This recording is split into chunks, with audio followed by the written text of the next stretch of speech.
Hi, it's Therese on Lostinpaper, and I'm here for Altenew's May release. This is 2017 release, and today I'm going to be playing with some great new products, starting with these layered plaid cover dies. So these are the layering cover dies, and there's two dies in the set, and they coordinate just beautifully.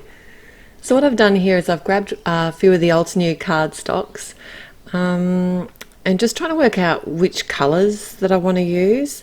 The red and the blue are from the New Day card kit, and then I've got a moon rock and the pale grey and the dark grey, and I'm just kind of working out whether I want the blue in the background, like as the larger amount. And the way I usually do this, or to work out my amounts, is just wing it pretty much.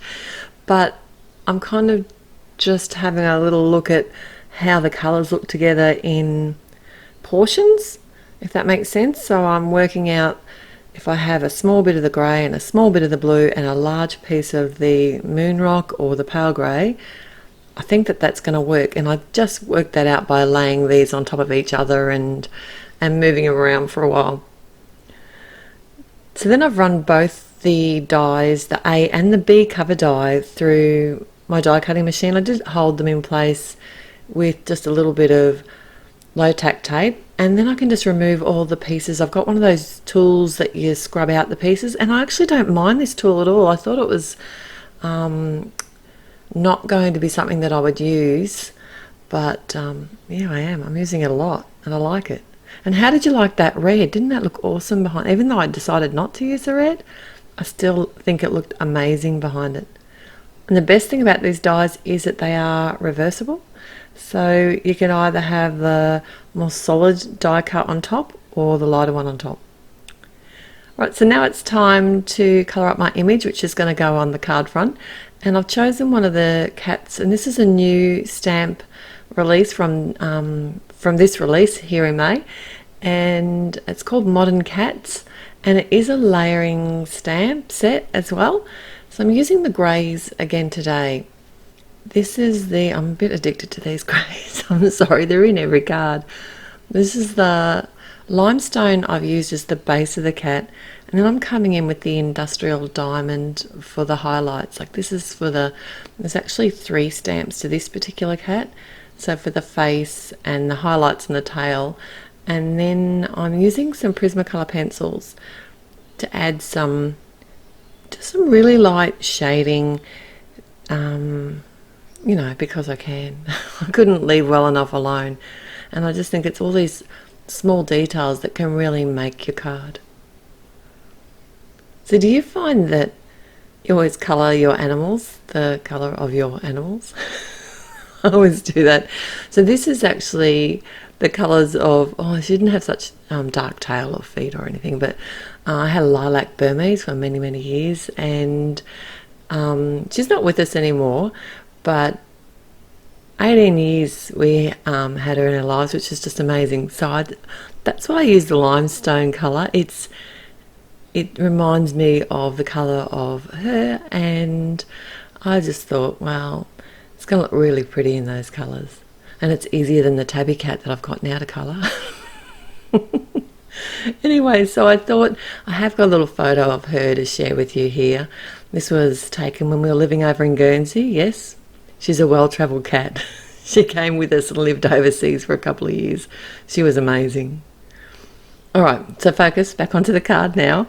I have some of the dark grey cardstock again, and I'm going to be heat embossing a sentiment in some white embossing powder.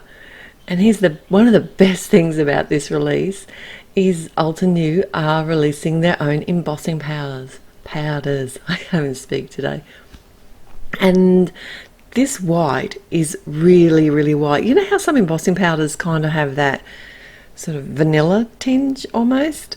This is a really white. I love it. It's beautiful, and it embosses really nicely too, so keep an eye out for that. There's also some other gorgeous colours, and I did use one of the other colours on some of the cards that are over at my blog. I've made more than one card today, so if you head over there you'll see It's called Golden Peach and it's so glamorous. And I made like a set of gift cards using that. So if you want to check that colour out, head over there. So now it's time to assemble my card, and I'm using the dotted adhesive from Altenew. I've cut a card that actually is exactly the same finish size as the cover dies. And I'm sorry, I don't know the size off the top of my head, but I just winged it. I just marked it out and cut it out and made it a top fold card. Very easy to do.